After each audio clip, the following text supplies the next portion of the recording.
ఇక సంగారెడ్డి జిల్లా బొంతపల్లిలోని నల్లకుంట చెరువు ఎరుపు రంగులోకి మారింది. గత రాత్రి కురిసినటువంటి భారీ వర్షానికి వరద నీరు చేరింది. ఈ నీరు పొలాల్లోకి ప్రవేశించింది. అయితే వరద నీరు ఎర్రగా ఉండడంతో రైతులు ఆందోళన వ్యక్తం చేస్తున్నారు. రసాయనాలు కలిసినటువంటి నీటి వల్ల తమ పొలాలకు ఎలాంటి పరిస్థితి వస్తుందో అని రైతులు ఆవేదన వ్యక్తం చేస్తున్నారు. ఫార్మా పరిశ్రమల నుంచి రసాయనాలు వదలడమే కారణమని అన్నదాతలు ఆరోపిస్తున్నారు. చూడురి మా దోమడు గ్రామం బొంతపల్లికి సంబంధించిన హెట్రోడ్రగ్స్ కంపెనీ కింద నల్లకుంట చెరువు అని ఉంటుంది. అది ఎర్రకుంటగా మారి ఇగో పచ్చని పొలాలలో ఈ పొలాలలో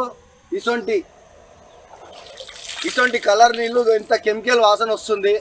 కలెక్టర్లకు ఫిర్యాదు ఇచ్చినాము, పీసీబోలకు ఫిర్యాదు ఇచ్చినాము, అయినా సరే ఎటువంటి స్పందన ఉండలేదు. వాళ్ళని కూడా కొనేస్తుర్రు, పైన ఎయిర్పోర్ట్లను కూడా కొనేస్తుర్రు. ఇసొంటి గ్రామంలో బతుకుతున్నాము.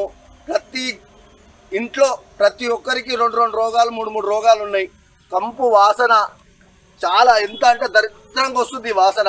కాకపోతే తప్పదు కాబట్టి ఈ కడుపు కోసం పిల్లలకు కానీ ఎవరికి కానీ తగలొద్దని ఈ ఉద్దేశంతో దిగి మరి ఇలాంటిది పంపిస్తామనే ఉద్దేశంతో వచ్చినాము. ఈ దురద బాగా చాలా దురద కూడా వస్తుంది.